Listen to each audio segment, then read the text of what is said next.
Welcome and thank you for joining us here at Studio GPA for the Georgia Ports Authority 2020 State of the Port. I just want you to know we have thousands of viewers all over the world signed up for this event, and we're really excited about that. We got a new format. The team has put a lot of work into this thing, and our theme today is charting the course. But I want you to know we split up our messaging. We have so many good things to talk about that we're going to focus on containers. In the spring, we'll delve into our ro-ro, break bulk, heavy machinery, and autos, and kind of take into that side of our business. But today, it's about containers. So look, the team is tracking your comments and questions. You can scroll to the bottom of your screen, fire off a question to us, and we're going to get back to you, to most of those questions. At the end of the show, I'll be back with you in just about an hour from now because we have some large, big, exciting new announcements to make to you. So now let's kick it off. Let's head down to the dock. Enjoy the show, sit back and relax.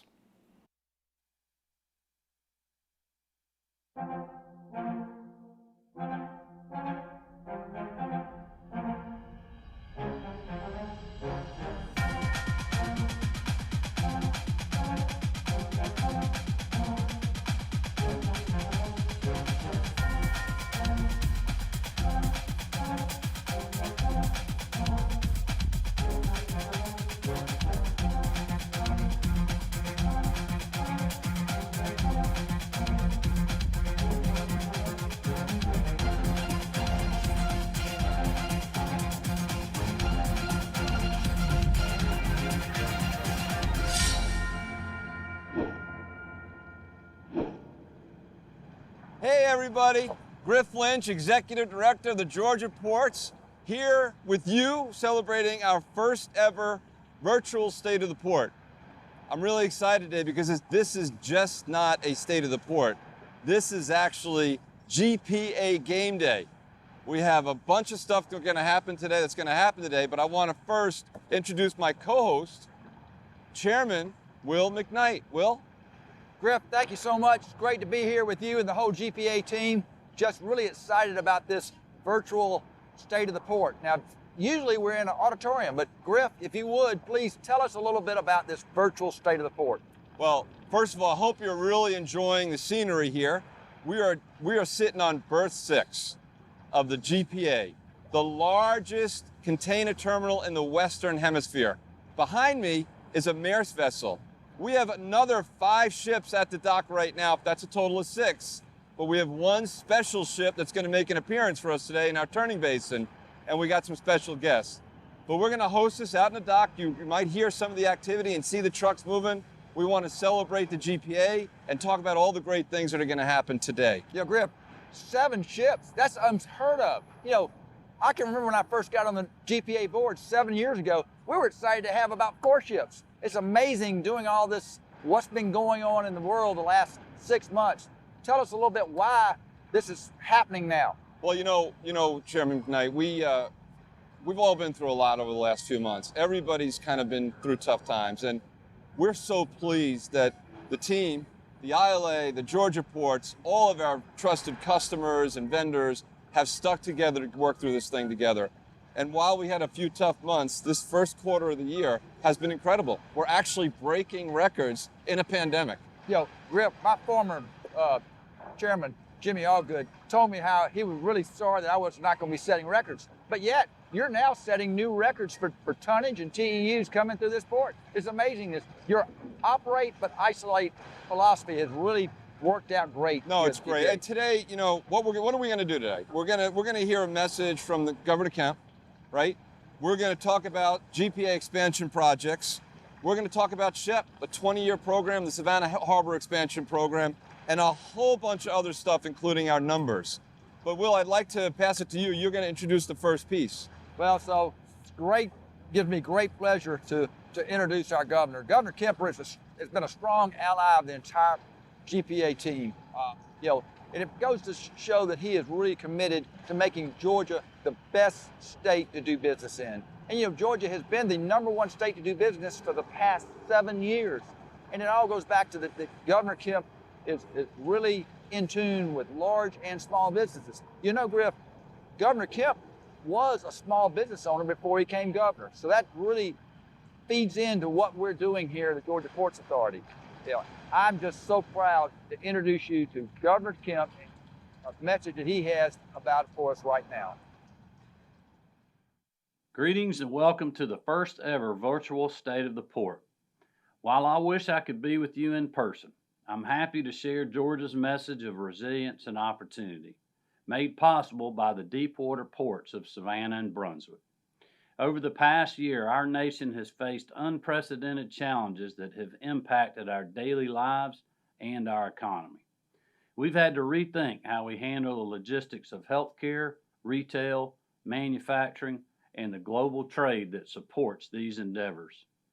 Through it all, our ports have remained steady, keeping cargo moving, attracting investment, and building market share. As the nation's top gateway for agricultural products, the Port of Savannah provides the cost-effective connections our farmers need to compete globally. And our ports are the key to the success of advanced manufacturing in the Peach State, supporting production and connections with customers around the world. In the first half of 2020, the Savannah Port became the nation's busiest container port for U.S. exports, thanks to the producers and manufacturers who choose to locate in Georgia. Despite these unprecedented times, the fundamentals of Georgia's economy remain strong, thanks to pro-business policies, a world-class workforce, and an unmatched logistics network.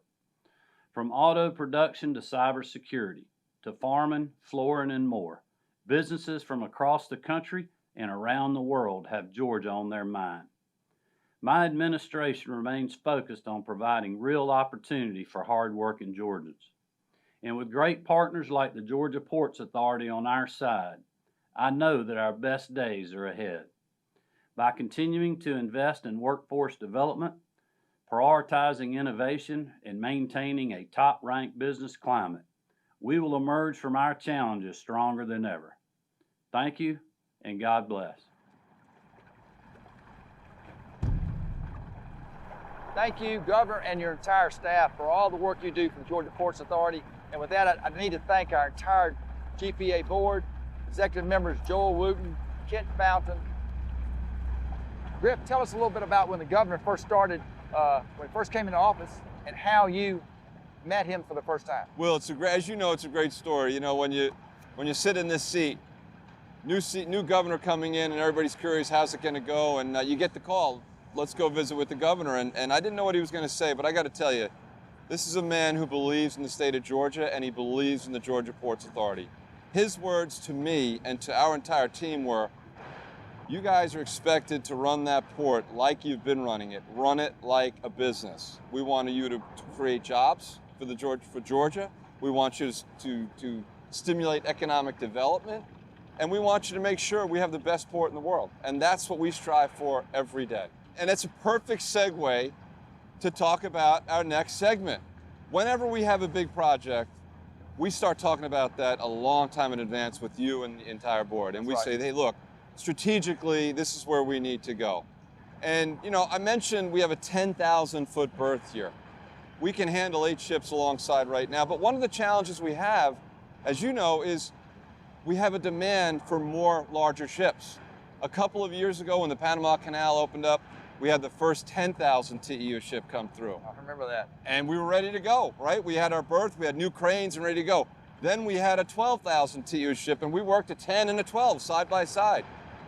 Now, today, we're working 3 ships simultaneously, big ships, while working 4 to 5 other vessels. But we need more. And our next segment is about more. Berth 1, as you know, has a little bit of a change. I got to talk about berth 1. Okay, all right, You know, go for it. What you're doing here, Griff, is you're losing real estate. I've been in the real estate business. We try to make more real estate. You're going to take dirt away and make the river wider. Tell us why we're going to do that. By demolishing the existing berth and building a new berth, straightening it out, and widening the river, we can have larger vessels come through and larger vessels dock at berth 1. Great plan. I'm all for that. And also, what we're doing down at Ocean Terminal is a great idea too, because Absolutely. you know, we've got the smaller ships that are our customers, and we're all about treating all our customers the same. So tell us a little bit about what we're doing at Ocean Terminal for the smaller ships. So we're going to hear two segments now. Berth 1 was the first. In order to do Berth 1 and not impact our customers, we want to make sure we have an outlet.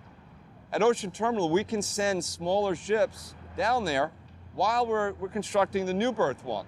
And at the end of the day, what that means is nobody's waiting for a berth. No one even feels any impact from the construction. And after 2 years, when Berth 1 comes back online, we don't have 8 berths, we have 10 or 11 berths. Let's go see this construction and learn all about it.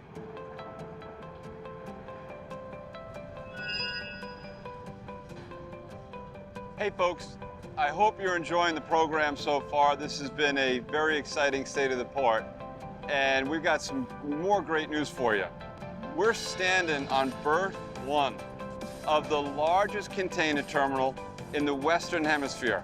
If you look behind me, you'll see the berth actually, for those golfers out there, dog legs right. So what we're going to do is we're going to straighten this berth out. So everything that you see next to me will become water, and the berth will be alongside where I'm standing now. And what that does is it opens up the river, allows us to put larger vessels, and it will be aligned with Berth 2, which you can see in the distance. And what that's going to do for us is it's going to allow us to handle 4 15,000 TEU ships simultaneously, while we handle 3 other vessels. That is an increase of 1.5 million TEUs of capacity on our berth alone. So as we convert this berth, the other thing we're going to do is build massive ship-to-shore cranes right here. They will be the tallest on the East Coast. That will allow us to handle not only 15,000 TEU ships, but 20+ thousand. During the time that we're doing this project, we're actually going to move smaller ships to Ocean Terminal. Ocean Terminal today is a break bulk facility, but we're in the midst of converting a portion of the facility to containerized freight. And I'm going to send you down right now to visit with Susan Gardner, Senior Director of Operations and Projects, who's going to tell you more about our project at Ocean Terminal. Thanks, Griff and Will. Welcome to Ocean Terminal. Behind me, you can see a big construction project going on. We're very excited. Our engineers and our contractors are working diligently to transform this operation into a container operation while maintaining our ability to handle our break bulk and general cargo customers. We are working here at Berth 18. Behind me is what will be the container yard, and over to the left will be the berth that is handling some of the container vessels. We've already taken delivery of 2 mobile harbor cranes. They've been commissioned, and we are doing operator training right now. Soon, we'll be taking delivery of new Coney RTGs that will be coming in later this year. We're also going to be adding about 300 reefer plugs and a reefer service area to be able to handle the refrigerated cargo that will be coming to Ocean Terminal. As you can see, construction is underway. It is on time. We expect construction to be finished before the end of this year, with the first vessels coming in the early part of 2021. In addition, as part of this project, we'll be implementing the Navis N4 terminal operating system. The reason why this is important is because it gives our customers the visibility to what's actually going on behind me. They'll be able to see and track their cargo and their vessels in real time, and we'll be able to give them the information that they need as to what their operations are doing. This is an important part of this project, and we're excited that this is part of it. We look forward to having our new customers come into Ocean Terminal, and I'll send it back to you, Griff. I got a lot of customers to mention, and I hope you don't mind if I have to look down at my sheet to do that. And a little windy today at the GPA game day. It's a great football day. It's also a great port day. But you see a bunch of banners out here celebrating our customers. I want to go down the list.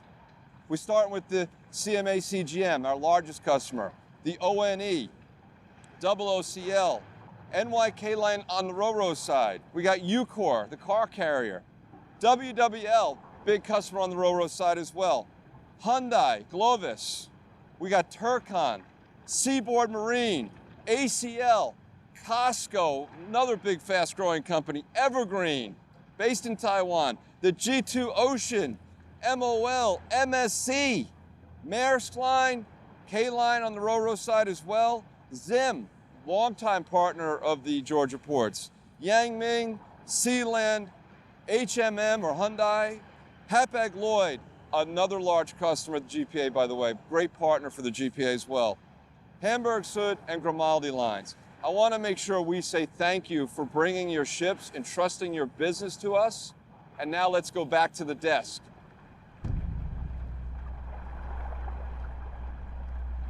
You know, this is GPA game day. And so, Griff, tell us, what's going on today at the GPA? You know, Will, I got to tell you, you talk about projects and all that, and that's one thing. But like you said, what's happening today? I mean, we're talking GPA game day. This is a day in the life, so I think we should share some of the stats. I don't know that everyone appreciates how big this facility is and the scope and the scale of what we do. Right. So you're going to see on your screen, folks, some numbers flashing. So today, we started this shoot at 9 o'clock in the morning. But what we did, Chairman, is we said, look, let's start tracking numbers from 6. And all those vessels start a little bit after 6. So already today, by about 9 o'clock in the morning, we've done 2,500 gate moves. 2,500? That's a full day at most ports, 2,500. And as I say that, I'm looking down, and we're going to come back to some more numbers. Check this out, that guest ship, that surprise ship had made it under the bridge, and she is almost here, and you're going to see her in the turning basin in just a minute. Can't wait to see that But there I ship come come. in here. My ADD just kicked in, I'm sorry about that. So on the rail side, we've already hit 150 moves, thanks to companies like CSX and Norfolk Southern. Will, that's 3 hours into the day, 150 moves done. That's a lot. That is a lot. Norfolk Southern, CSX, great partners. We'll be talking a little bit later about the Mason Mega Rail, so we'll save that for later. But the other piece is vessel moves. We're just getting started in the vessel, so we got a couple hundred vessel moves done. We'll share those numbers as we go throughout the day. I'm not a mathematician, but all these numbers, and you start thinking about what happens in a full day. Griff, it's not going to be long before we're going to be looking for more room. What's the game plan? What's the plan for what we're going to do next? I'm so glad you asked that question. So we're going to jump back to another project, but you kicked off with that, and I want to make sure people heard you. Today, in the next 24 hours, the Georgia Ports Authority is going to handle over 14,000 vessel lifts, and we're going to turn all those ships around in one day. One day, and so these containers that we see right now, tomorrow, they're going to be at the distribution center or outside our gates. Exactly. Wherever the customer needs them. Yep, So that's right. Phenomenal. So you asked the question, what happens after Berth 1? What happens after Ocean Terminal? Well, we're going to show you what happens. We right now are working on a massive investment for the Georgia Ports Authority. We're talking about building a new terminal, over at Hutchinson Island. It's land that we own. It's going to be called the Savannah Container Terminal. Heard about it. Yep, and what we're talking about here is a TEU capacity of about 3 million TEUs a year. We're going to have 3 berths handling 320,000 TEU ships simultaneously. And so this will be a great investment for the GPA. And Will, where we're at right now as we're designing that, we will submit our permit application by the end of this calendar year. So right. By December, just a couple months away from today. And we expect to receive that permit in 2 years. And I'm glad to report that the board's approved the money for the design of that.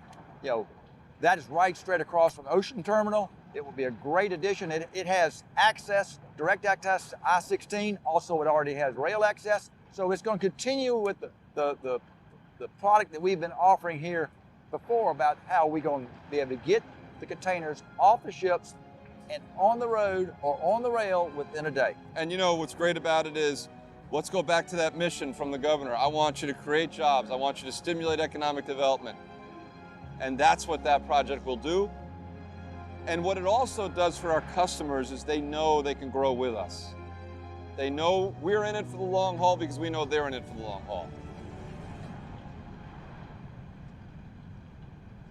I've been talking about a special guest and a special ship. Well, guess what? It's all here. Sitting next to me on my left is Ed Aldridge. Circled the world in this industry, been around a long time, 40 plus years, known by everybody. He's now the president of CMA, CGM, and APL North America. Ed is here for the arrival of the CMA CGM Brazil, the largest ship ever to call the Georgia Ports Authority, or the East Coast for that matter. Ed, I want to welcome you to the Georgia Ports. Griff, thank you much. It's great to be here. What an exciting day. Will, nice to meet you and share this historic moment with both of you guys. We're very proud of this. And you're sitting where Lee Corso sits. You know that? I've watched Game Day many times. It's a great show. I'll try to live up to his reputation. You know, Will, what do you think? So Ed, we've got this 15,000 TEU ship coming. So what does that fit in? How does that fit into CMA's strategic plan? And how can Savannah help you as far as being one of our largest customers to further with your customers? Well, first off, we are your largest client here in the port, and I want to say the port does an outstanding job. Thank you. I mean, outstanding job for us, an outstanding job for our customers, and the Port of Savannah is in our short-term and our long-term strategic plans.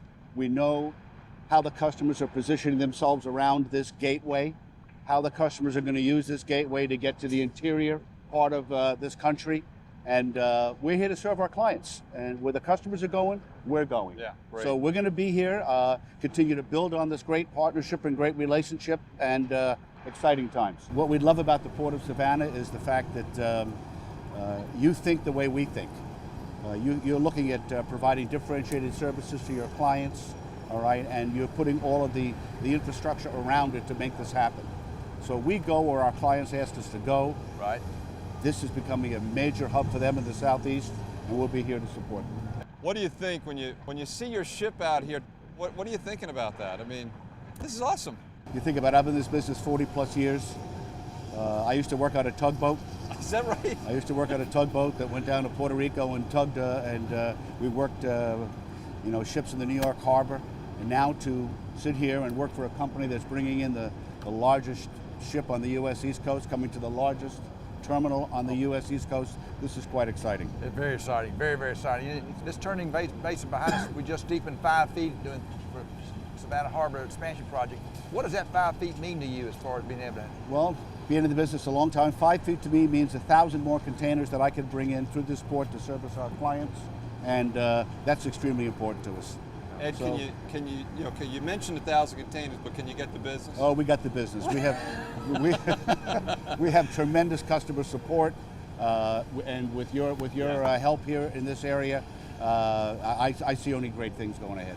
You know, it's amazing, Ed. Recently, you may have seen Georgia ports, and Georgia really became the #1 exporter for ag products. And then recently in July, we just announced #1 exporter in the nation. So, I mean, this is the right place to bring a ship. We appreciate it. Well, I'll tell you, agri is your #1 commodity coming to this port. It's also our #1 commodity that we handle from the Southeast. And the synergies are really there. Number one, you're the largest export port. We are the largest export ocean carrier in the United States. So it's a good synergy. It's great. Back in, I think, the late 90s, early 2000s, you had the Regina Maersk come in, and that was the 6,700 TEU ship. In 2010, we had the 8,500 TEU CMA CGM Figaro come in. So another great milestone for the GPA. Then Panama Canal expands in 2016. We start getting to 10,000s. Then we got a 12,000. The matter of fact, one of those was yours at the CMA CGM Roosevelt, right? Yeah. That was awesome. That was awesome. Little did we know back in the 90s and the early 2000s that 15,000 TEU ships would be coming. We just can't thank you enough. It's fantastic. I want to thank you guys for your tremendous support. And once again, tremendous partnership, tremendous support. And we're all here to service clients together and take good care of them. Absolutely. And together we do a great job. You know, one of the other things that, look at it. I mean, can you get a hold of this thing? Oh my God, look at this. I mean, that's unbelievable. Unreal. On the other side of this, we have a dredge, which we hadn't pointed out yet. That is the Shep project happening right now. You can see it in the river, just adjacent to your ship. The channel here has been extended to 1,600 feet to allow a vessel this size and longer to come in. And I'm just enjoying it. It's making me speechless to see this thing. But that part of Shep is now done. It's completed. This is what it's all about. But you know, behind those steel containers are people. People like you, people like your team, your customers, and that's what makes it happen. And it isn't just about the ship coming in at the port and staying here at the terminal.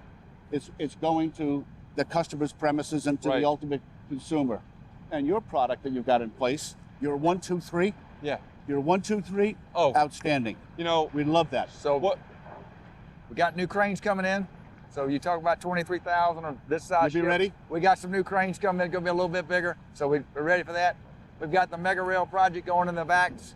You know, our goal is to get that container off that ship and on that rail in one day, or either off that ship and on that truck in under one day. So that's our goal for our customers. You're right. And the statistics, we know your gate statistics and your crane productivity and all of those measurements. And that's why the customers come here. Yeah. That's why they're building here. That's why they're investing here. And that's why this is going to be a gateway going into the Midwest and through the Southeast for many years to come. Ed, we're here to support you with that. I'm going to give you some stats. You started throwing them out there, and every Go hour ahead. on the hour, we're going to be updating folks on what we're doing. This is a day in the life of the GPA, right? So what we're talking about at 10 o'clock this morning, by 10 o'clock this morning, Right. we've already done 3,800 gate moves, okay? We've done 1,200 vessel moves, and the big guy is not even here yet. Yeah.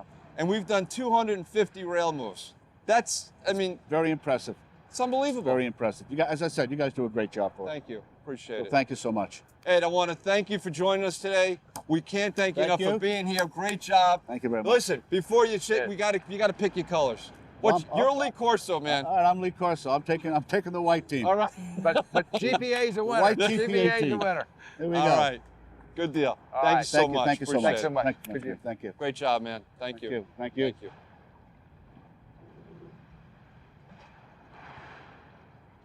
So Shep is 75% complete, Will, right? And you 75% had the complete. opportunity to go out and ride the vessel.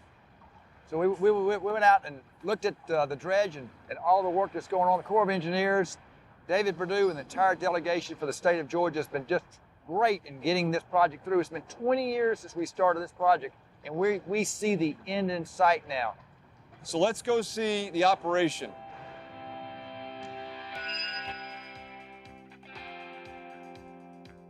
Thank you, Griff. Yeah, it's a special day. We're out here on the dredge JS Chatchery. Weeks Marine is a brand new dredge, not even a year old, $60 million state-of-the-art, 34,000 horsepower dredge. It's moving millions of tons of material for this project. It's very exciting to be out here at a point where we can look forward and see the finish line. We are 1 year from completion, the dredging of the Savannah Harbor Expansion Project. At this point, we are approximately 75% completion total in the dredging. The entrance channel has been finished for a couple of years now, and now the work is underway in earnest on the inner harbor. And again, that work will be done in about 18 months. It's an opportunity for me to see a great partnership in action. The operational arm of our organization, the district, is the place where the action happens. It is where execution occurs. And though my responsibilities in Atlanta cover the entire region, the entire Southeast, what we're doing here, what I'm seeing here, is what I hope to replicate throughout the region. We enjoy a great partnership with the Georgia Ports Authority and the Georgia Department of Transportation, and that's led us over a 20-year adventure to get us to this point that we're actually in the final deepening stages of the harbor, where we're actually deepening this economic artery, finishing that out, and it's going to bring prosperity and economic benefit to this entire region and to the nation. Senator Perdue's here with us today. He's been a great friend of the Georgia Ports Authority.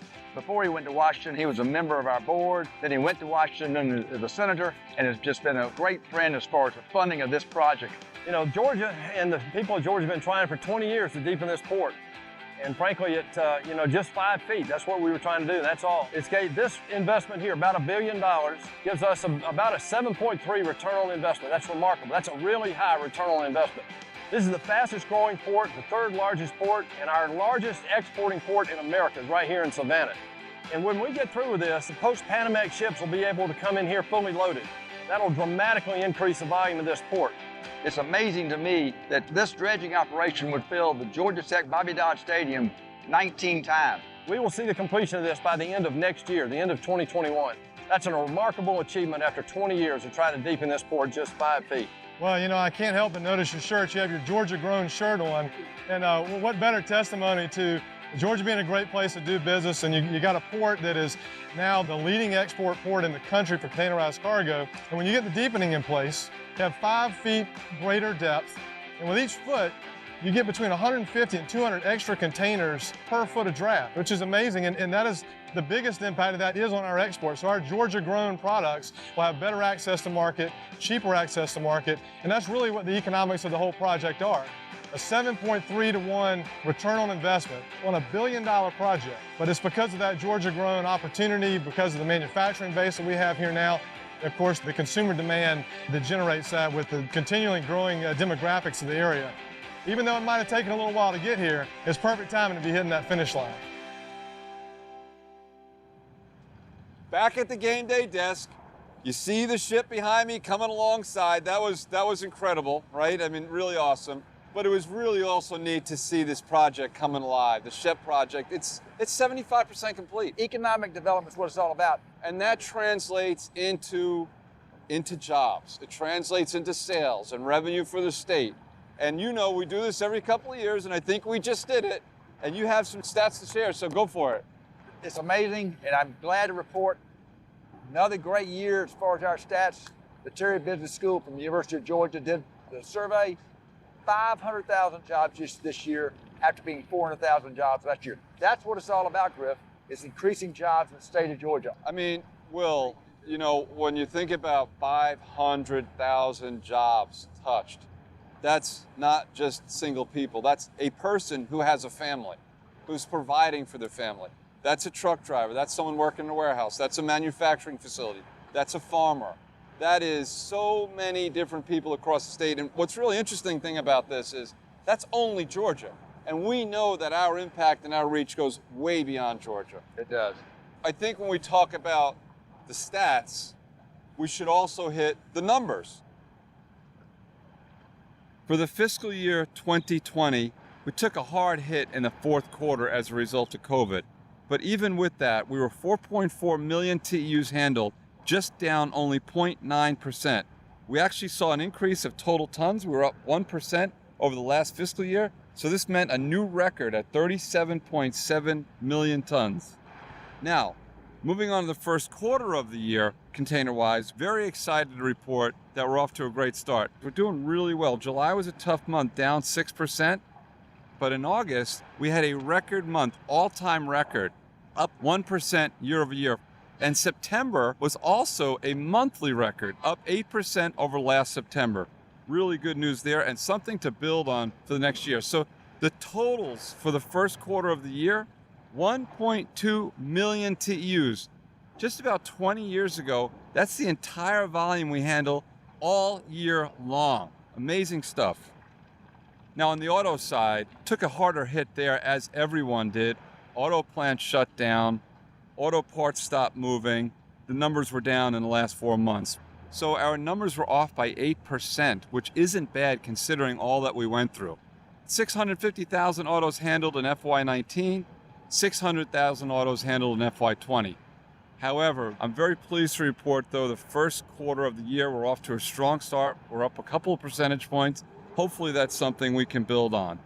We'll be talking a lot more about autos in the spring, where we hope to do a Brunswick State of the Port and focus on the auto sector. And on rail, well, we're seeing some really amazing things happen at the ARP. The Appalachia Regional Port has been a real success story. Only the second year of operation. And here in the first 3 months of the year, the first quarter, we're at 16,500, up 75% on great numbers last year. So this year, we expect the ARP to handle over 30,000 loads and almost 60,000 TEUs.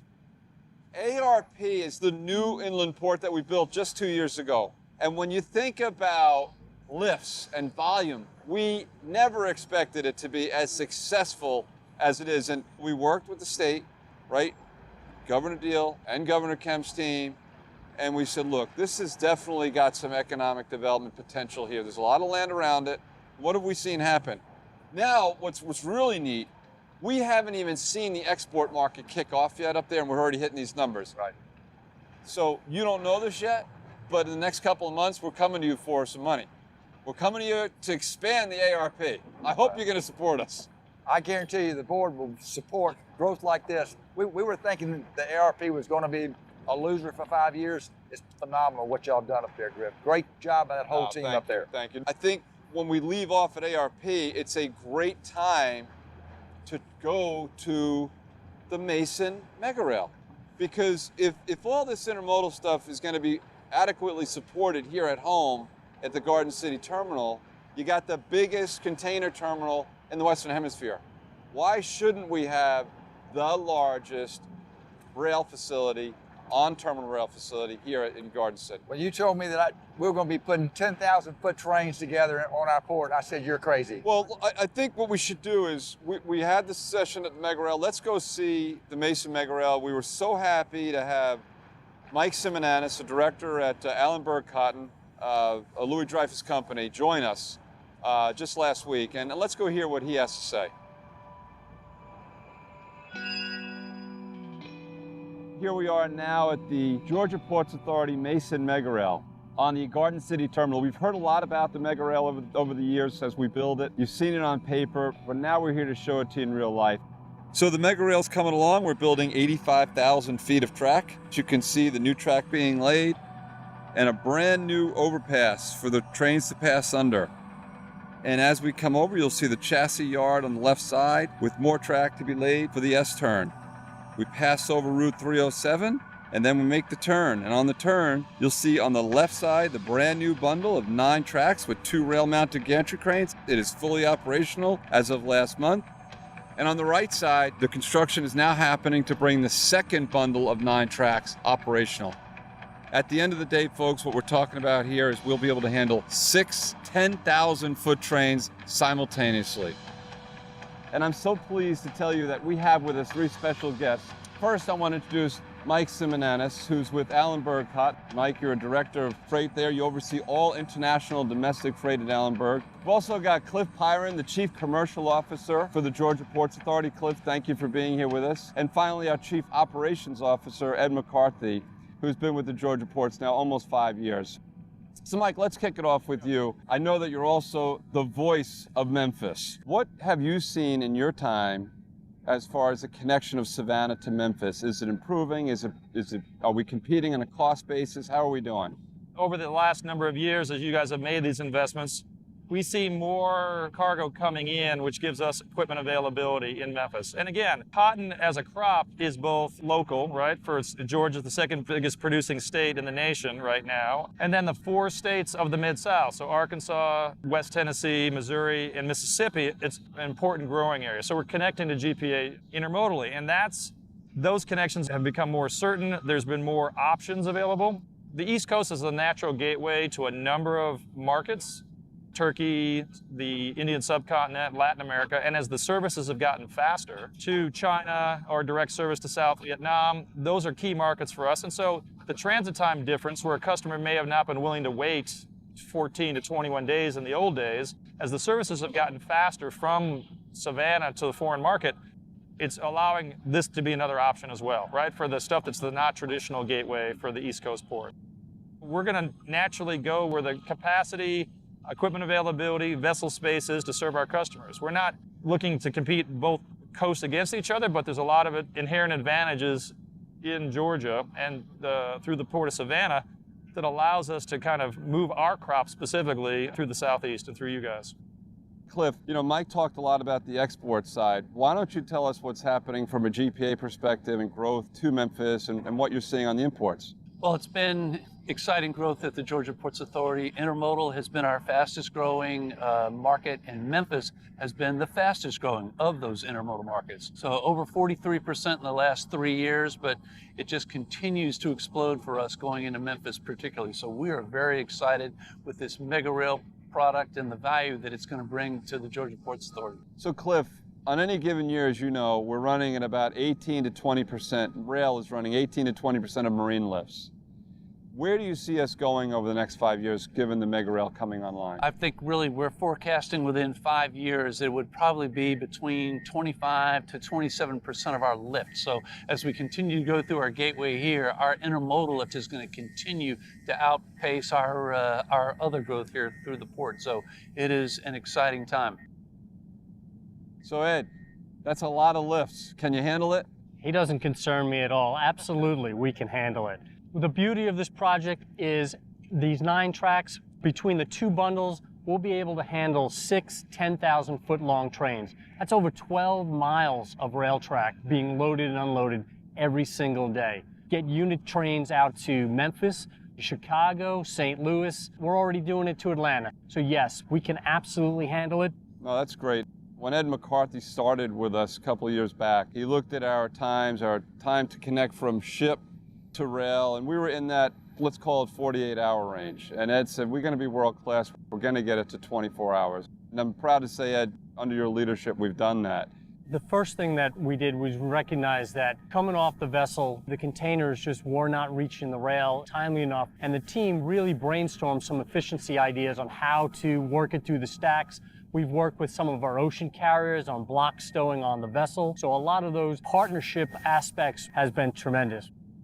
The ability to connect to the vessel more consistently, more reliably out of the interior, I think just improves the value proposition over the long term. Having a strategic vision that extends beyond the state your port's in to really look at the network and how you can connect with your customers further away is a visionary way to look at things that is really going to be beneficial for the shipping community in the United States. Well, guys, we could have picked a better day with a little overcast, but you all are looking more colorful than you looked before we started, and I want to appreciate that we appreciate the Savannah sun here. Mike, thank you so much for making the time to come join us at the Georgia Ports, and Cliff and Ed, thank you also for the great comments you've made. So thank you so much, and let's get back to game day. That was a great job. I think that, you know, Ed and Cliff and especially Mike Simonanis making the trip down to be with us from Memphis to talk about the Mason Mega Rail is great. I mean, the one thing that Ed Aldridge mentioned, Chairman McKnight, was the 1, 2, 3. He referenced 1, 2, 3, and Right. I want to kind of give some color to that. The 1, 2, 3 program is all about the GPA using our scope, our scale, berth size, cranes, the Mega Rail to convey cargo from the ship to the rail in one day, 24 hours or less. Only port in the country. Yep, I mean, we want to be the 24 best. hours. In 2 days, we're hitting most of our locations. We're hitting Memphis, we're hitting Dallas. We want to be hitting Chicago in 2 days. Maybe Chicago's a little bit longer. Third day, our customers are picking that cargo up. We want to keep it simple at the GPA 1, 2, 3 rail program. And got to thank Norfolk Southern CSX for buying into that program. And I'm going to take a moment again. We got to deviate from the script. I'm seeing now the 7th ship right in front of us dock, the MOL Celebration.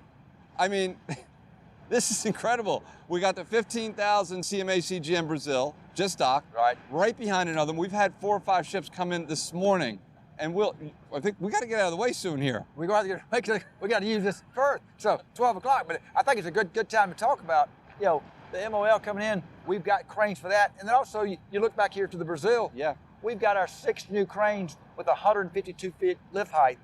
Those cranes Brand just new, went operational, brand brand new. When we redo berth 1, we're gonna order 6 more cranes. So we got to keep changing based upon what our customers need. We are now commissioning the last 2 cranes. You can see them down there, the very last 2 of the 6. 4 of those cranes just recently commissioned, best in the business. We have 36 cranes on the dock. That's what allows us to handle the 8 ships. And so, as you said, with berth 1, this is just the beginning. It's not ending here. Right. This is the beginning of the story. Got to keep working. But as we kind of, let's transition now. We're moving on, and we got to make sure we recognize our great partners that allow us to serve our customers the way we do. And that's the ILA. And we have a really special guest here that will help introduce another piece. And he's a great friend of mine, a great friend of Chairman McKnight's, a great friend of the GPA. And his name is Willie Seymour. And Willie has been in the industry over 40 years. He was a president of the ILA 1414, the local. He's now a vice president of the international. And he's a great advocate for our port and for the ILA. And why don't we ask Willie to come on up and join us right now? Great deal. Bring Willie up. Willie Seymour, come on down.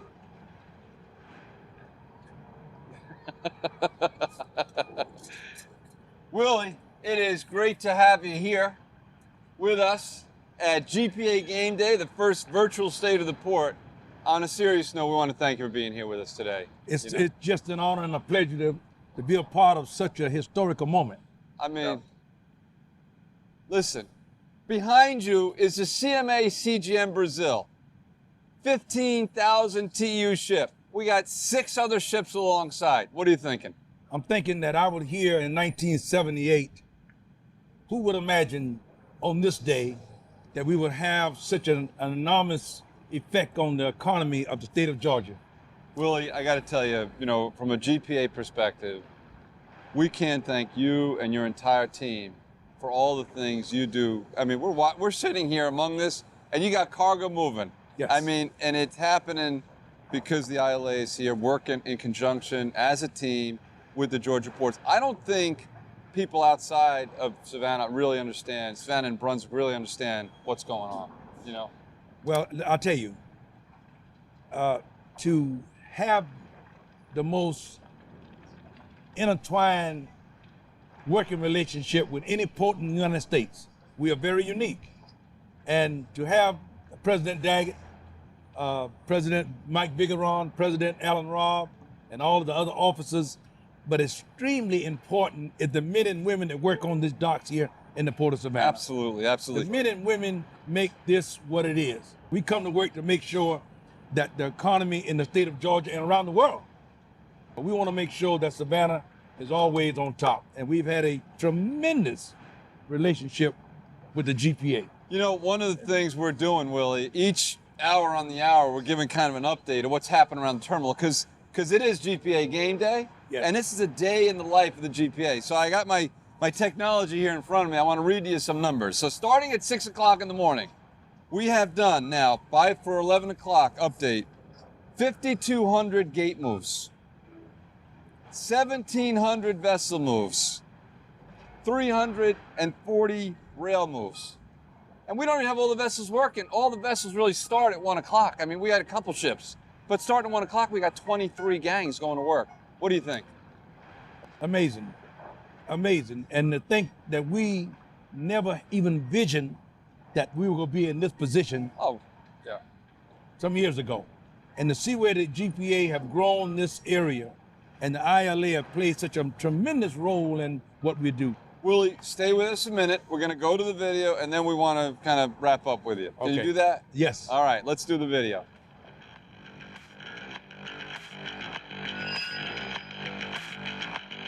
Good morning. Welcome to the best show on earth. Georgia Port Authority, CV8. I want to thank Griff for allowing us to be on the game show today. We are here with all of our leaders of the ILA. These are the coaches of this great team, and we're here to make sure that the whole state of Georgia and the United States know that the #3 port in the United States is on the biggest show on earth. And I'd just like to commend my guys for what the job they've done, keeping this port as the #1 port on the Eastern Shore. Very proud to work here. The Port of Savannah always is one thing that I'm proud to tell everybody that I work for, just because of the commerce that moves through here. When we go into stores, we see on the shelves products that were delivered through the Port of Savannah. Do that every day is a blessing for myself and all the members that I represent. I used to watch my dad get up and head to work every morning. He would always leave the house with a hard hat, a pair of gloves, and a hook. At that time, I didn't understand what all of that represented, but never could I have imagined the impact that our career would have on the world. So I was very impressed by that, and it made me want to strive to be the best that I could be. The Port of Brunswick is the second busiest ro-ro handling port in the nation. I watched Port of Brunswick go from handling predominantly break bulk, often steel, and maybe a few containers on barges, to emerging to being a car carrying port. We started off handling Yugos. We've transcended from Yugos to handling some of the most expensive high-end cars that you could imagine, such as Rolls-Royce, Mercedes-Benz, Maseratis. It has changed drastically. We've also faced a little adversity as it pertains to this COVID pandemic. Work has kind of went down a little bit, but it's making its way back up. By the grace of God, the ILA and Georgia Port Authority continues to rise. I can say I literally grew up on this port out here. The property we're standing on here right now I used to ride motorcycles on here as a kid, and I camped out as a Boy Scout on this dock right here when there was oak trees out here on this dock. I remember the grain bin that was out here. I used to ride my motorcycle up under the grain bin. I've been in the ILA since 74, 75. I'm going into my 46th year in the ILA. I mean, we got a very good line of communication now, so open communication. We need that in operating these ports. I grew up on these docks. I cherish them, and I want to take care of them. All of us in here have a vested interest in these docks and to keep them operating. Since becoming president, we have more women in the industry now.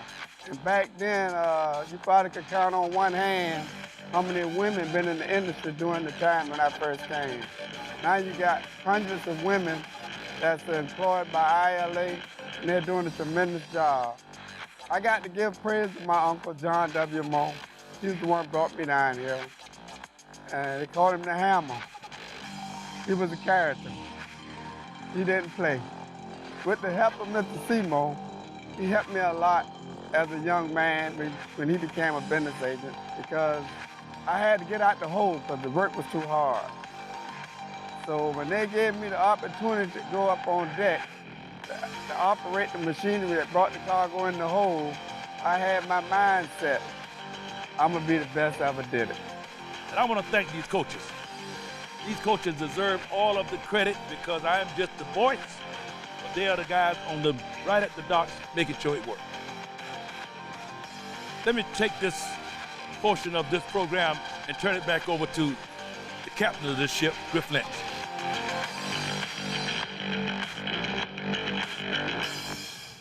Willie, that was great. I mean, you are natural out there on the dock, and I'm not talking about working ships. I'm talking about in front of the camera. I mean, that was some great stories that we just heard. Before we go to the video with Dr. Levette and look at some of the community stuff that we want to talk about and share with you, last thing you got to do, it's GPA game day. GPA is always going to win. You got to pick your colors. You told white or blue today. What you got?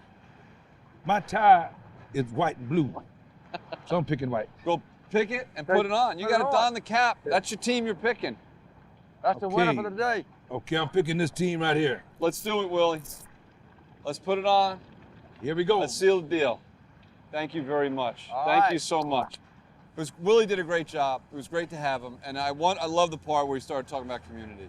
And we want to share something regarding the community because we want to be involved locally, regionally, nationally, and globally. But I think locally is the most important piece.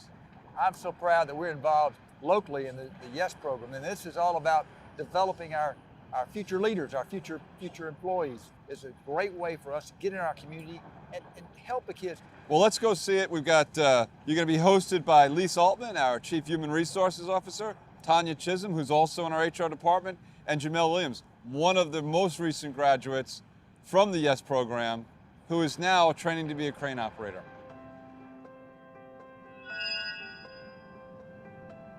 Thanks to Will and Griff.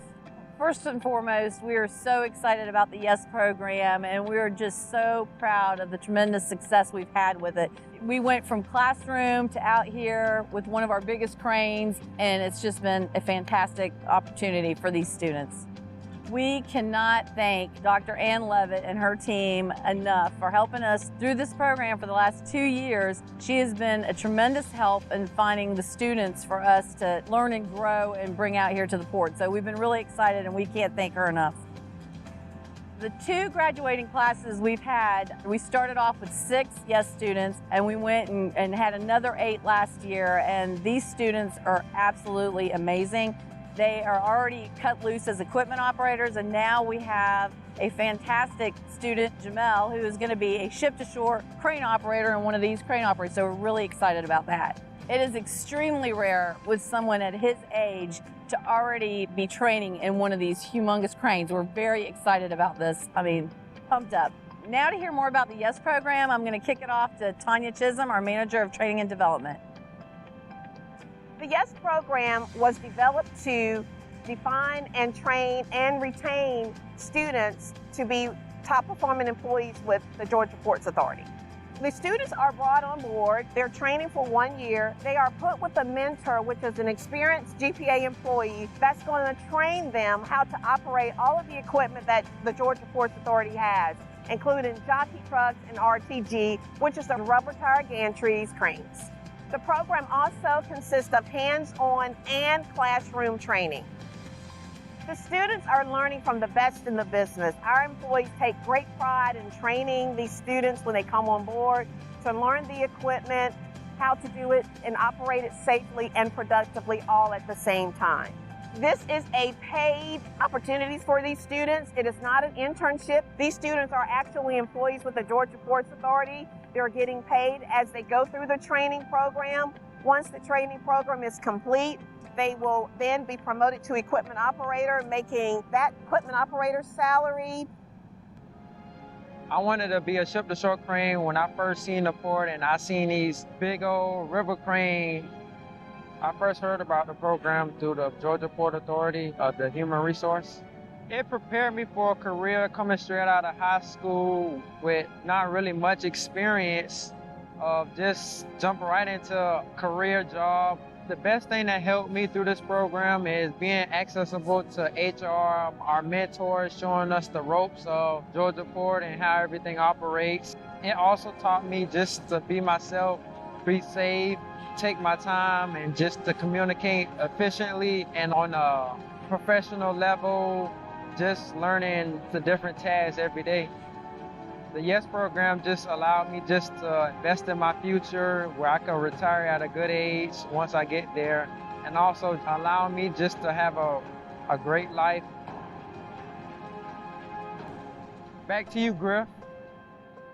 Hey folks, here we are at the Henderson E. Formey School, and I have two distinguished guests with me. We've got Dr. Ann Levette, who is Superintendent of Schools for the Savannah-Chatham County School System. We've also got a local businessman and philanthropist, Sylvester Formey, whose dad was the former superintendent in the history of Savannah and the namesake of this school.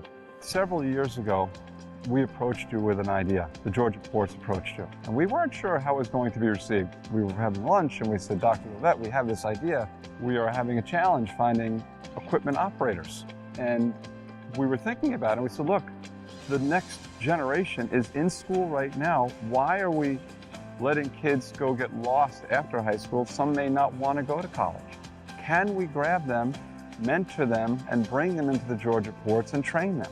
We came up with a program name collectively called the YES program, and it was Youth, Equipment, and Safety. And we asked you, we said, Dr. Levette, if we were to do something like this, would that work for you, and could you help us? And you jumped on them. And you not only did you help, you gave us the candidates, we interviewed them. So tell us what you think about the YES program and how that's working for you. And what stronger, what wiser connection to make than for us to have options for kids when they graduate from high school. We are a big proponent, in fact, the national model for apprenticeships and internships, because I am very aggressive, as you note, about making sure that our kids are prepared for life after high school. Sure. And we started here, preparing them with all the skills that they will need to be a good entrepreneur or a good work partner. We start that here. When students graduate, I want them to be enlisted, enrolled, or directly employed, or any combination thereof. The YES program fit right into that because I knew they would be taken care of. I knew that they would have a great opportunity to learn and eventually to move up within the organization.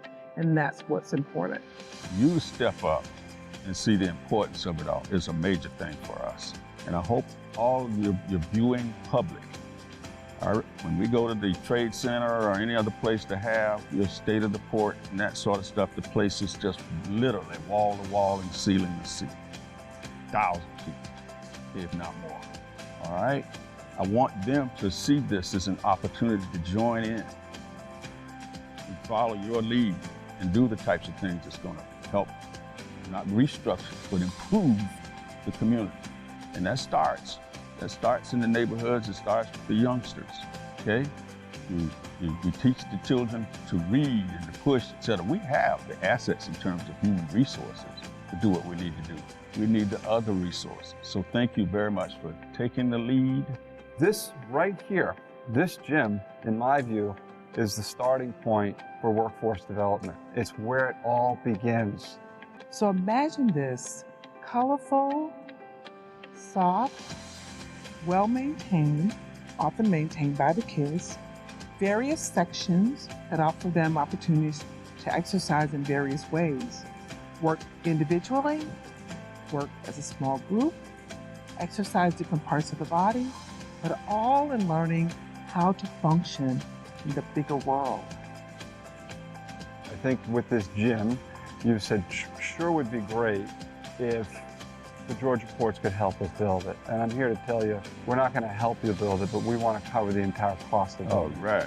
In the soft play area, the gym areas, where you really see the skills that are necessary for working together in the workplace. You see creativity, you see socialization, you see problem solving, you see managing yourself, so self-regulation, as well as managing the relationships that you have with others. So this is a very important area in their lives. Absolutely. Because they are in charge of their own behaviors, but also contributing to the whole. So you've just heard a wonderful community story from Dr. Ann Levette and Sylvester Formey. I'm so happy that we're able to be here at the Henderson E. Formey School. Now let's head back to the dock for the rest of the show. All right, welcome back from a great community video. Community is so important for us, but we're going to go in a different direction now. And we're going to talk about economic development. That's why the Georgia Ports is here at the end of the day. And we've got with us a very special guest, and Commissioner Pat Wilson, who heads up the Georgia Department of Economic Development. Welcome, Pat. Thank you, Griff. Appreciate it. How we doing? You know, it really is amazing. You look at just yesterday, we had Papa John's moving their headquarters from Louisville. Wow. Today, I hadn't even heard that one yet. Yeah. I mean, it's just coming out one after another. I know. It's something that is in practically every day of our lives. It's, a brand that we all know that is coming to Georgia with their headquarters. Today we announced Bang Energy locating to Douglas County. It's another 400 jobs and 500 million investment, 400 million investment. It's amazing the opportunity that's going on and the momentum, especially considering the fact that the world is shut down for the most part. The great thing, I think, if you look at why Georgia is doing well, there are a few things that I think we could point to. One is how we've handled the crisis to begin with. Absolutely. And as a state, I give Governor Kemp and Dr. Toomey a lot of credit. Today, the governor announced our unemployment is 5.6%. I mean, it's amazing. I mean, in pre great leadership by COVID, all you guys. Yeah, Great leadership. I mean, that's amazing anytime. When you look at project activity, the momentum that we've had as a state for the last really 10 years has maintained us through this entire crisis. How are you feeling now, Pat? I mean, where are we at? Are you seeing a lot of activity? Absolutely. Is it slowing down, or? It's funny that I was joking with the governor just last week that we have more projects right now than we have probably ever had. I don't have enough people to work projects. It's amazing. Businesses are making decisions. This is not a real. It's not a true recession, as in the sense of there was a decline in need. Yeah. There was just the world shut down. Right. And so businesses are taking this opportunity to make investments, to continue to grow, and they're planning for the future for when we come back. Will, we were talking earlier before Pat got here about this 7th year in a row, right? Best state to do business. And I actually joked, I said, Will, they got to be paying somebody, right? I mean, what's going on with that? How does that vote happen?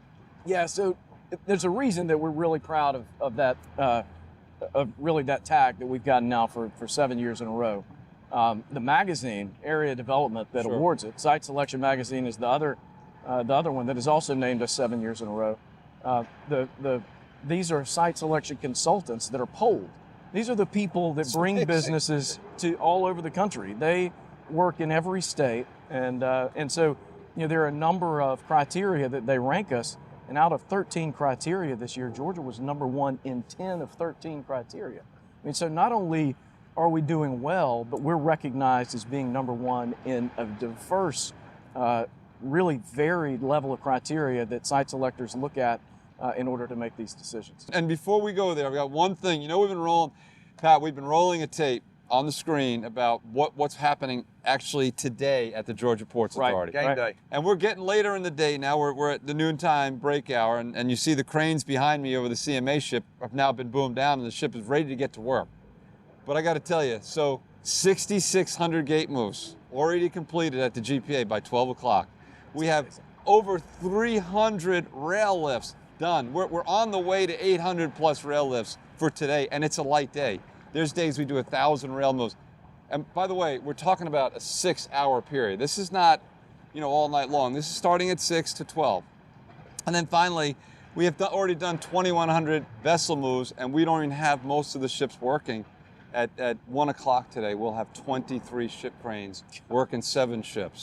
So that being said, Pat, let's kick it over to the video. I want to thank you for being with us today. Thank you for everything that you're doing. Anything you need from the Georgia Ports Authority, just give us a call. We got to do one thing before he leaves. We got to choose a hat. Oh yeah, I forgot. We got to do the hat. We got to do the hat. It's GPA game day. You got to choose a color. You want to either go white or blue. I'm going blue. All right. All right, we got a blue guy. All right. All right, man. You got to don the cap. You got to don it.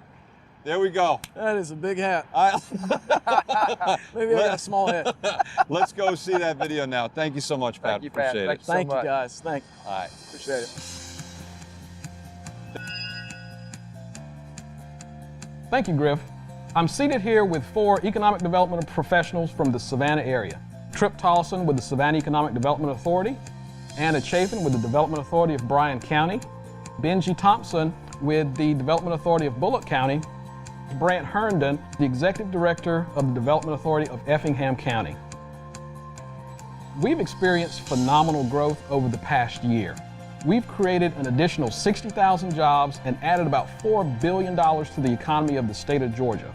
We've done this in unique partnership with the Savannah I-16 Joint Development Authority Alliance. We're here for jobs and investment.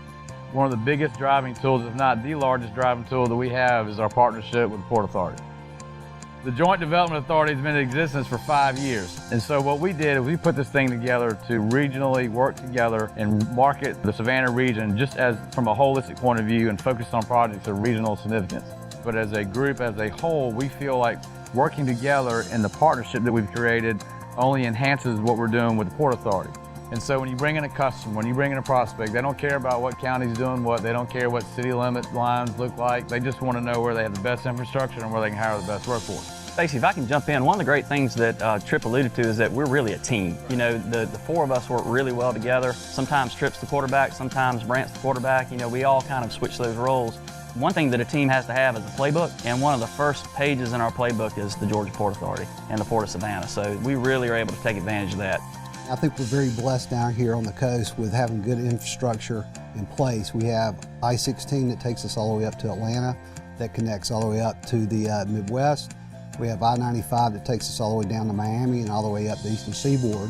Also, we have 2 Class 1 railroads, both CSX and Norfolk Southern, that comes out of the port and continues up through the region. So when it comes to prospects, those are very important attributes that they look for in order to make good location decisions.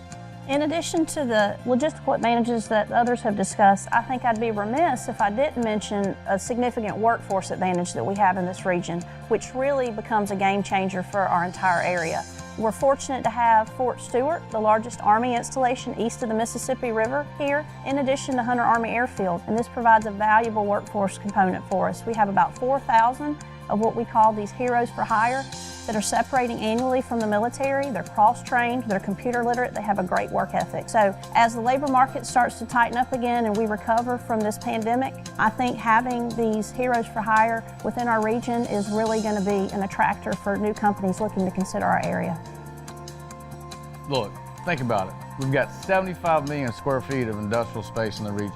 We've got 40 to 50 million square feet that's planned for the region. I mean, I would argue you're not going to find any other place in the United States. You go up northeast, you go to the west coast, they don't have what we have, right? We have put Savannah in the region, in the state of Georgia. We are the gateway to the South. Nobody can argue that. And what we're doing and what we have done, what we've got planned, it is unbelievable, it's awesome. And the only way we do that is by working as a team. When you look at the infrastructure advantages, when you look at what Jim Deloatte's coming online, you look at the widening of I-16, you look at the expansion project that's almost finished with the Port Authority, nobody can touch what we have. We continue to invest in infrastructure on the terminal. As each of you mentioned, the infrastructure outside the terminal, the connectivity to your communities is a key part of some of the successes that you've experienced. So in no small part to your efforts, we've enjoyed lots of success. The Savannah area will continue to thrive. The Savannah area will continue to grow thanks to you guys. Now, Griff, I'll turn it back to you. That was a great message you just heard. Welcome back to our final section of the GPA Game Day. I think the message just heard really drives home the message of Georgia and why we've been so successful. It's about economic development, working together across the board, across the counties and cities and locales to find winning solutions for this state. So, Mr. Chairman, I say right now, before we close this program out, let's go down and visit with the CMAC Gym Brazil. And then we'll come back and wrap the program up. Sounds like a great idea. All right, so we thought we'd step away from the desk for a little bit here, take you out into the field and make you feel like you're a part of the CMA CGM Brazil operation. I'm standing here in the berth. We have 5 cranes now pumping out cargo and 23 cranes working on the dock. Today, by 6 p.m., we will have worked 7,000 vessel moves, over 12,000 gate moves, touching 13,000 perhaps, and 800 rail containers, a light day for us, by the way. We normally do over 1,000. So if you look behind me, this ship, 15,000, almost 15,200 TEUs, an awesome site. We got the ILA out here, we got the GPA crane operators out here, we got our brand new cranes working this vessel. I hope this gives you a great sense of what we're doing out here. Can't wait to show you more. Well, as we close out, I want to hand it to you before we do the final wrap. I mean, wow, what a day. I mean, this has been an unbelievable day to see the entire GPA working all through game day. You know, you can see around us the cranes, the truck drivers, all working in conjunction to get the cargo to our customers as quickly as possible. It's been a great day, Griff. And, you know, with that, I got to thank the true people that make it all possible. Our customers, the ILA, and all our partners. Also, all your team, Griff. Your team, unbelievable. All through this pandemic, it's done an unbelievable job. The downs, the ups, to make it so we have the cargo flowing seamlessly through our port. Thank you so much to you and your entire team. We appreciate you making the time to be here with us and all of our guests. We weren't sure how this was going to work out when we started, but I want to just kind of continue on where you left off and just continue to thank folks. When you see the ship come in and for the ship to turn around, that's happening with a pilot on the ship. We got Trey Thompson and all the Savannah River pilots doing their thing. We have all the docking pilots. We have the tugs. We want to make sure we thank and recognize the stevedores who work the ships. I mean, there are the maintenance companies. There are so many stakeholders that make this massive economic engine work. There's probably not enough time here to thank all of you. But I think before we end up and wrap up, we got to pick our colors. So GPA wins. What's your hat? Yeah, Griff, everybody's been going with the white. I got to go with the underdog. I'm going to go over here with the blue, take my blue hat. All right, well, I'm going to go with the white. And I'm going to say, I hope you enjoyed game day with the GPA.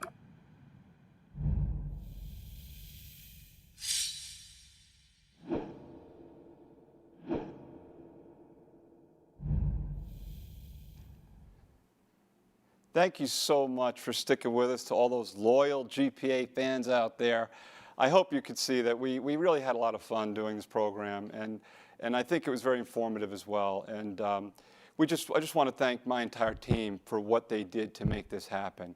I also mentioned at the top of the program that we were going to make some announcements. And before I do that, I just want to set this up and say, look, over the last 8 months, we've all come to realize how critical the supply chain is and our ports are to everyday needs, to our everyday needs, to many products. And I think this has brought the missions to our ports, and not just the Georgia ports, but all of the ports. And we're going to go off script here for 1 second, so my team's flipping out. And I'm going to say I've been very proud to be part of the port sector, because there is not one port in this entire nation that have really shut down for any extended amount of time. And it made me proud to be an American, to be part of that. But I'll get back to our message and just say, look, I think that it's brought the mission of the ports into more critical focus. People all over the world now kind of see how important the ports are. And the medical sector, medical supply sector, brings this to focus. And I'm here to tell you, you may not know that the Georgia Ports Authority is a center of excellence and really a gateway for medical supplies. We have companies like McKesson, Cardinal Health, Owen & Minor, Drive Medical. We even have Walgreens and CVS using our ports. Well, we got a really exciting announcement today. Medline, the largest manufacturer and distributor of medical goods, privately held manufacturer and distributor of medical goods, is going to establish a 1.2 million square foot facility up in Bryan County, a short drive from our ports. We're really excited to have them join the GPA family, and I want to congratulate Anna Chafin, the Executive Director of Bryan County Development Authority, and to the Georgia Department of Economic Development for helping secure that business. The other fast-growing area for us is e-commerce and home furnishings, and we have something that really meets in both areas. Home Meridian International division of Hooker Furniture has just announced also that they're going to build 800,000 square feet of distribution facilities in Liberty County, another short drive from us. And so this is another e-commerce win for the Georgia ports and for Georgia. We're excited to have them as well. That's two wonderful import stories. I also want to share with you an export story. Georgia exporters. They've been exporting forest products through our ports for some time, but they have decided to establish a new facility 1.5 miles from the Appalachian Regional Port, which you just heard about. When completed, and they're going to start moving cargo next week, but when fully operational in a few weeks from now, they will add another 28,000 TEUs to the Appalachian Regional Port, which will result in more volume exporting through our facilities right here in Savannah. So welcome to all of you. And for those of you who are thinking, wow, this is a lot of space, Savannah's grown by leaps and bounds over the years, they got to be nearing some kind of capacity limitation. Well, that's not the case. Today, as I speak to you, there are 9 million square feet under construction in the local market. I'm not talking about all the areas we serve, just here locally within 25 miles. That's on top of the 80 million square feet we have in the local region. But the people that you just heard from the Joint Development Authority just told me that if they added up all the space and the land that they have within 25 miles of our port, they can produce another 130 million square feet. So we are at the very beginning of the explosive growth that Savannah has seen for decades now. And I am so excited to be here and be part of it with you and with our team. So you heard today that the Georgia Ports Authority has the ability to double our throughput and our capacity with the investments we're going to make, more than double. You also just heard locally we have the capability to add the warehousing space and distribution space that we need. The question is, what about the workforce? Because that's really kind of the natural question. I'm here to tell you that the Georgia Ports Authority and the Joint Development Authority you just heard from has now formed a task force to focus on this. We're going to plan, we're going to invest, and prepare for the future workforce development that we need. And so whatever capacity we're talking about, we're here, we're stepping up to the plate, and we're going to service your business exactly like we have for many years before and many years to come. I spent some time thanking the ocean carriers as I wrap up in the presentation, but I also want to take a moment to thank a few others. We have thousands of beneficial cargo owners that use our ports every day. We have 3PLs. We have developers that help us grow the market share we just talked about. And we have the frontline truckers who day in, day out use our facilities, and we greatly appreciate all that you do. And I want to give one last very heartfelt thanks to the 1,364 GPA employees who work tirelessly, and I mean tirelessly, 7 days a week, 24/7, to service our customers. Because, you know, for us here, that's what it's all about. We want to make sure the Georgia ports, every day at the Georgia ports is game day. And I'm here to tell you, game on. Have a wonderful weekend.